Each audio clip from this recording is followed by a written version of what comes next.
और Umesh Pal murder case से जुड़ी इस वक्त की बड़ी खबर सामने आ रही है, जहां अतीक की 2 भांजियों और बहन को पुलिस ने वांटेड घोषित कर दिया है। जल्द ही इन तीनों पर इनाम का भी ऐलान कर सकती है पुलिस। तो इस वक्त की बड़ी खबर उमेश पाल हत्याकांड से जुड़ी हुई, जहां पर अब प्रयागराज पुलिस ने उमेश पाल हत्याकांड में ये बड़ा रुख अपनाया है, जहां अतीक की बहन और 2 भांजियों को वांटेड घोषित कर दिया गया है। जल्द ही इन तीनों पर इनाम का ऐलान हो सकता है। तीनों पर शूटर्स की मदद करने और उमेश पाल की हत्या की साजिश रचने का आरोप है।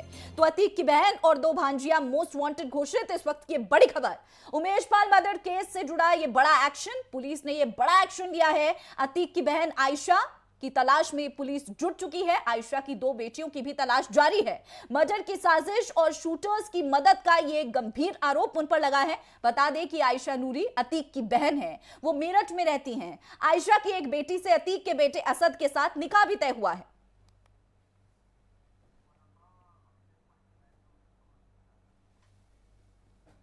और ज्यादा जानकारी के साथ हमारे संवाददाता अभिषेक पांडे हमारे साथ इस वक्त जुड़ चुके हैं। अभिषेक, उमेश पाल हत्याकांड से जुड़ी ये बड़ी जानकारी सामने आ रही है, जहां पर प्रयागराज पुलिस ने अब अतीक की जो बहन है और उसकी 2 बेटियां हैं उसको वांटेड घोषित कर दिया है। जल्द ही इनाम का ऐलान होगा। और क्या ज्यादा अपडेट्स और डिटेल्स हैं आपके पास?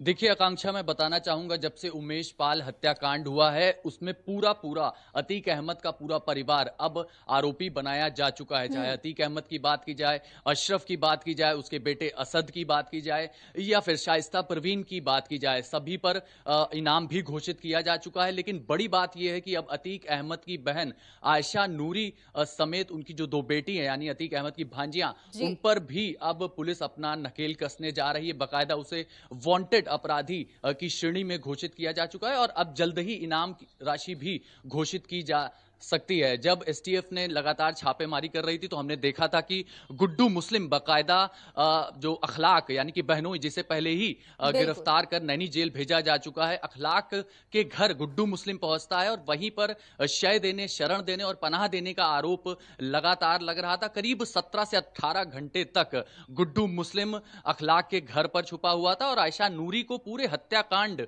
और इस पूरे प्लान के बारे में बाकायदा पहले से जानकारी थी। शूटर को छुपाने का आरोप था, यानी कि पूरे षड्यंत्र में सीधे तौर पर ये लोग शामिल थे और यही वजह है कि अब पुलिस का जो शिकंजा है, जो नकेल है, वो भी अब आयशा नूरी पर कसता हुआ नजर आ रहा है। हम आपको बताना चाहेंगे कि असद की सगाई भी आयशा नूरी की बेटी से तय हो चुकी थी और अब जब 5 लाख का वांटेड अपराधी घोषित किया जा चुका है असद, और लगातार मारा फिर रहा है, छुप रहा है, बच रहा है, पुलिस के सामने नहीं आ रहा है, ना ही किसी तरह का आत्मसमर्पण की बात सामने आ रही है। क्योंकि पहले हमने देखा था कि अली जो है वो उसने आत्मसमर्पण कर दिया था, उमर जो है लखनऊ में कोर्ट में जाकर के सरेंडर किया था। लेकिन इस मामले में चूंकि ये बड़ा मामला है और सीधे तौर पर पूरा परिवार इस मामले में एक वांटेड अपराधी घोषित हो चुका है, तो ऐसे में अब ये देखना जरूर होगा कि आयशा नूरी की गिरफ्तारी आखिर पुलिस कब तक कर पाएगी। क्योंकि आयशा नूरी भी लगातार फरार चल रही है। आपको याद होगा कि जब अतीक अहमद साबरमती जेल से नैनी जेल की तरफ बढ़ रहे थे तो आयशा नूरी बाकायदा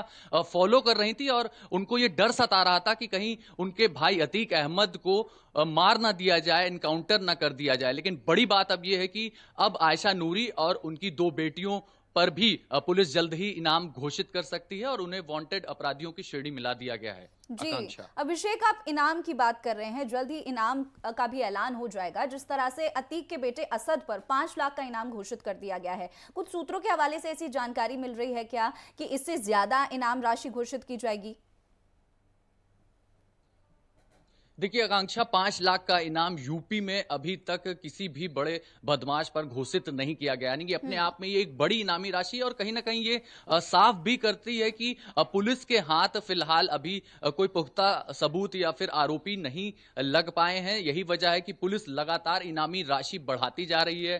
पहले 2.5 लाख की, फिर 2, फिर सीधे 5 लाख की, और यही सिलसिला हम शाइस्ता परवीन के केस में भी देख रहे हैं। शाइस्ता परवीन जो कि बसपा में मेयर पद की प्रत्याशी यहां पर घोषित की जा चुकी थी। हालांकि बसपा ने बाद में उसको नकार दिया जब से वो नामजद आरोपी हुई हैं। उनमें भी बिल्कुल। हमने देखा कि पहले 25,000 का इनाम घोषित किया गया था, उसके बाद 50,000 का इनामी राशि की घोषणा कल की गई है। लेकिन पुलिस की लाचारी बेबसी साफ दिख रही है। हालांकि जगह जगह जरूर छापेमारी की जा रही है और 2 इनकाउंटर भी इस पूरे मामले में किए जा चुके हैं। लेकिन जो नामजद बड़े आरोपी हैं, चाहे असद की बात की जाए, गुड्डू की बात की जाए, गुलाम की बात की जाए, साबिर की बात की जाए, वो सभी पुलिस की गिरफ्त से अभी भी जी लगातार बिल्कुल, तो ये अहम फरार हैं, जानकारी अब लगातार देखिए उनके इस हाथ वक्त में नहीं है सामने आ पुलिस रही के। है कि उमेश पाल हत्याकांड से जुड़ी, जहां पर अब ये दोनों जो हैं, आयशा नूरी की जो दोनों बेटियां हैं और आयशा नूरी पर अब उन्हें मोस्ट वांटेड घोषित कर दिया है और अब जल्द ही, जैसा कि आप बता रहे हैं, कि नाम भी घोषित कर दिया जाएगा। बहुत बहुत शुक्रिया तमाम बातचीत और जानकारी की।